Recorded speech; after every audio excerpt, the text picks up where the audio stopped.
Hello everyone, केन्जिन model को आज हम आगे बढ़ाते हैं। आज सिंपल केन्जिन मॉडल पढ़ने जा रहे हैं हम। केन्स ने अपने मॉडल में अर्थव्यवस्था को 3 भागों में विभक्त किया है। सबसे पहला भाग है उत्पादन और रोजगार का क्षेत्र, यानी एम्प्लॉयमेंट और आउटपुट का निर्धारण कहाँ होता है और किस प्रकार से होता है। Y is function of N. Y output को कहते हैं, उत्पादन को कहते हैं, और this is function of N. That means कि उत्पादन जो है वो डिपेंड करता है रोजगार की मात्रा पर।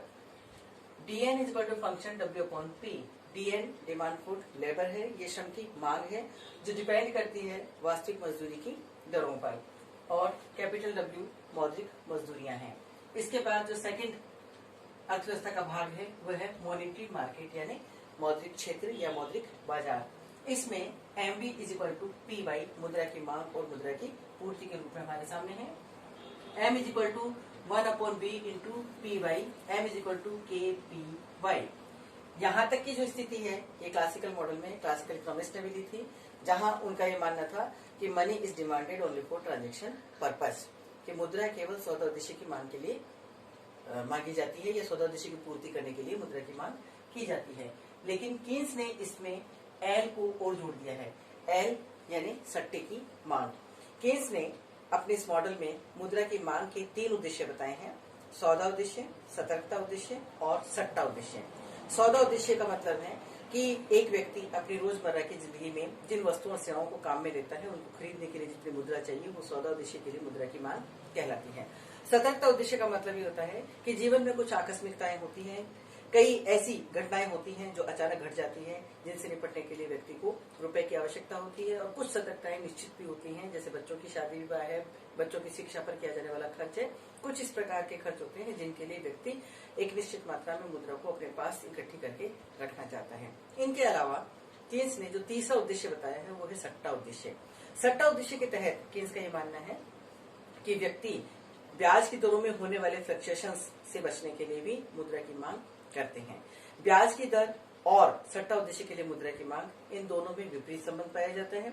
जब अर्थव्यवस्था में ब्याज की दरें ऊंची होती है तो सट्टा उद्देश्य के लिए मुद्रा की मांग कम की जाती है, यानी जब अर्थव्यवस्था में ऊंचा ब्याज मिलता है तो लोग जो है वह मुद्रा को अपने पास इकट्ठा करके संचित करके नहीं रखेंगे, बल्कि उसको बैंक में जमा करा करके और ब्याज अर्जित करना ज्यादा पसंद करेंगे।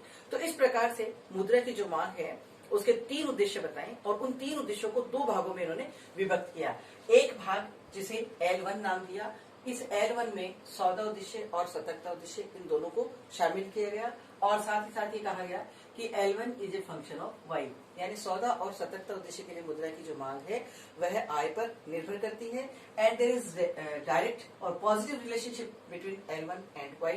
इसका मतलब ये हुआ कि आय और L1 की डिमांड दोनों में धनात्मक संबंध होता है। जब आय का स्तर बढ़ता है तो सौदा और सतर्कता उद्देश्य के लिए मुद्रा की मांग में भी वृद्धि होती है। मुद्रा की मांग का जो दूसरा पार्ट है वह L2 है, and L2 is function of R, यानी सट्टा उद्देश्य के लिए मांगी जाने वाली जो मुद्रा है वह ब्याज की दरों पर निर्भर करती है, और दोनों के मध्य विपरीत या ऋणात्मक संबंध पाया जाता है। जब ब्याज की दरें ऊंची होती है तो सट्टा उद्देश्य के लिए मांग कम की जाती है, और ब्याज की दर के नीचे होने पर सट्टा उद्देश्य के लिए मुद्रा की मांग अधिक की जाती है। जिस स्थान पर दोनों एक दूसरे के बराबर होते हैं, कौन दोनों? मुद्रा की मांग और मुद्रा की पूर्ति, उस स्थान पर मौद्रिक क्षेत्र में साम्य की स्थिति देखने को मिलती है। तीसरा सेक्टर है रियल सेक्टर, वास्तविक क्षेत्र। वास्तविक क्षेत्र जिसमें बचत और विनियोग दोनों आ जाते हैं। बचत के बारे में कीन्स का मानना है कि S is equal to function Y। इसका कारण ये है कि C is equal to function Y, C for consumption, यानी उपभोग जो है वह आय के स्तर पर निर्भर करता है, और S is equal to Y minus C, और बचते क्या है? आय में से उपभोग को घटाने के बाद में जो शेषफल बचता है वह बचत कहलाता है। इसलिए बचत जो है वह आय के स्तर पर निर्भर करती है, and there is positive relationship between saving and income. Whether income increase then definitely saving will be increase. अर्थात बचत और आय दोनों धनात्मक रूप से जुड़ी हुई है। आय के स्तर में वृद्धि होने पर बचत की मात्रा में भी वृद्धि होती है। वहीं पर investment is a function of rate of interest, यानी कीन्स ने विनियोगों को ब्याज की दर का फलन माना है, और साथ ही साथ यह कहा है कि विनियोग और ब्याज की दर के मध्य विपरीत या ऋणात्मक संबंध पाया जाता है।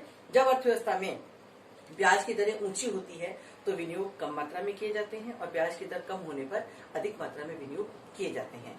वास्तविक क्षेत्र में साम्य वहां होता है जहां पर S is equal to I होता है, अर्थात आय और ब्याज की दर का एक ऐसा पर्टिकुलर कॉम्बिनेशन आता है जिस स्थान पर बचत और विनियोग दोनों एक दूसरे के बराबर होते हैं और उसी स्थान पर वास्तविक क्षेत्र साम्य की स्थिति में होता है।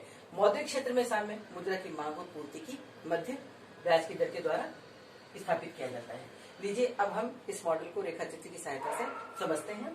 यहाँ इस रेखा चित्र में हम यहाँ से चलना शुरू करते हैं। ये पहला रेखा चित्र है जिसमें आपको DN एक ऊपर से नीचे की ओर गिरती हुई रेखा दिखाई दे रही है। ये जो ऊपर से नीचे की ओर गिरती हुई रेखा है DN, ये श्रम का मांग वक्र है और जैसा कि आपने अभी देखा कि श्रम की मांग जो है वह वास्तविक मजदूरी की दरों पर निर्भर करती है और इन दोनों के मध्य विपरीत संबंध होता है। यही कारण है कि श्रम का मांग वक्र ऊपर से नीचे की ओर गिरता हुआ या नेगेटिवली स्लोप्ड होता है। यहाँ O एक्स एक्सिस पर N एम्प्लॉयमेंट निर्धारित होता है और O वाई एक्सिस पर W/P यानी वास्तविक मजदूरी की मात्रा इतनी निर्धारित होती है।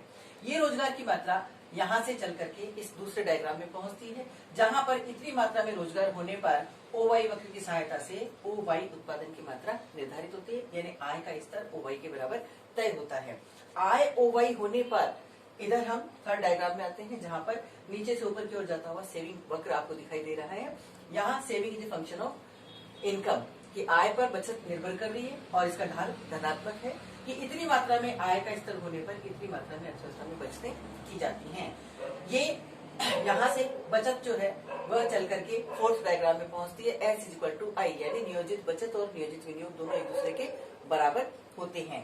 तो यहाँ जो विनियोग है OY एक्सिस पर हमने रेट ऑफ इंटरेस्ट को लिया है कि इतनी मात्रा में ब्याज की दर होने पर OI के बराबर विनियोग किए जाते हैं।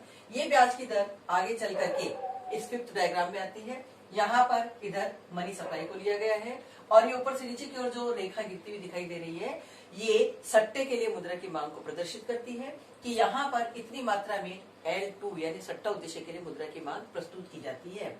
इस डायग्राम में आपको ये जो KPY रेखा दिखाई दे रही है 1/K, यहाँ पर ऊपर से ये जो रेखा आ रही है इसको यहाँ कट कर रही है।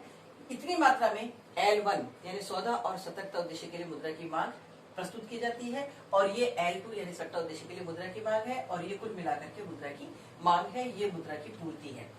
तो इस प्रकार आपने देखा कि मुद्रा की मांग और पूर्ति दोनों एक दूसरे के बराबर हैं मौद्रिक क्षेत्र में और मुद्रा की मांग जो है वो L1 और L2 इन दोनों के लिए अलग अलग प्रकार से की जा रही है। L1 के लिए की जाने वाली मुद्रा की मांग आय के स्तर के द्वारा निश्चित या निर्धारित की जाती है और L2 के लिए मुद्रा की मांगी जाने वाली मात्रा ब्याज की दरों के द्वारा निर्धारित होती है।